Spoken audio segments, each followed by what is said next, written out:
अच्छा रसमलाई खाते हैं जिसमें रस रहता है।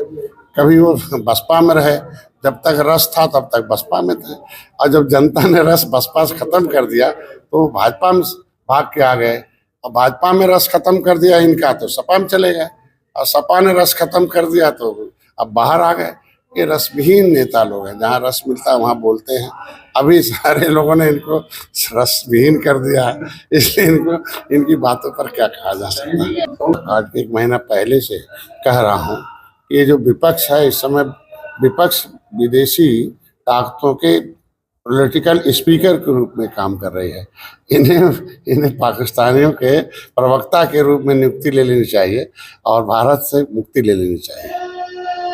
अखिलेश जी भी पूरी तैयारी में है 2027 के लिए, आप तो फिर सरकार में हैं, क्या करेंगे? हर राजनीतिक दल का कर्तव्य होता है अपनी पार्टी को खड़ा और बड़ा करे, अपनी नीतियों का प्रचार प्रसार करे, और हम जो काम किया हो उसका प्रचार करें।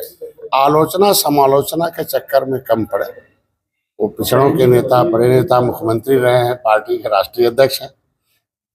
आज के दिन में मैं तो उन्हें कहूँगा कि अगर इसी तरह के सलाहकार रहे उनके पास, तो जब हम लोग 2013 में राजनीति में आए, 2017 में जब हम लोग चुनाव लड़े, तो साइकिल हाथी और पंजा पूरे प्रदेश से साफ हो गई, साइकिल हाफ हो गई।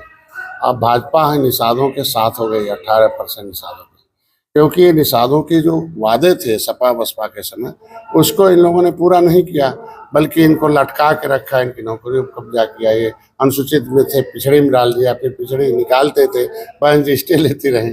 तो ये इसीलिए वो तो हाथी और पंजा साफ हो गए, हाफ हो गए। और बाकी अगर इसी तरीके से सलाहकार रहे तो बच्चा कुछ साफ हो जाएगा। इन्हें चाहिए कि इनके समय 31 दिसंबर 2016 को मछुआरों को ओबीसी से निकाला था, नोटिफिकेशन जारी किया था राज्यपाल ने कि केवट मल्ला कश्यप कहार धीवर रैकवार बाथम तुरैया, ये जो है प्रजापति भर राजभर, ये पिछड़ी में नहीं है, ये अनुसूचित जाति में है। राज्यपाल को धारा 13 में पावर था।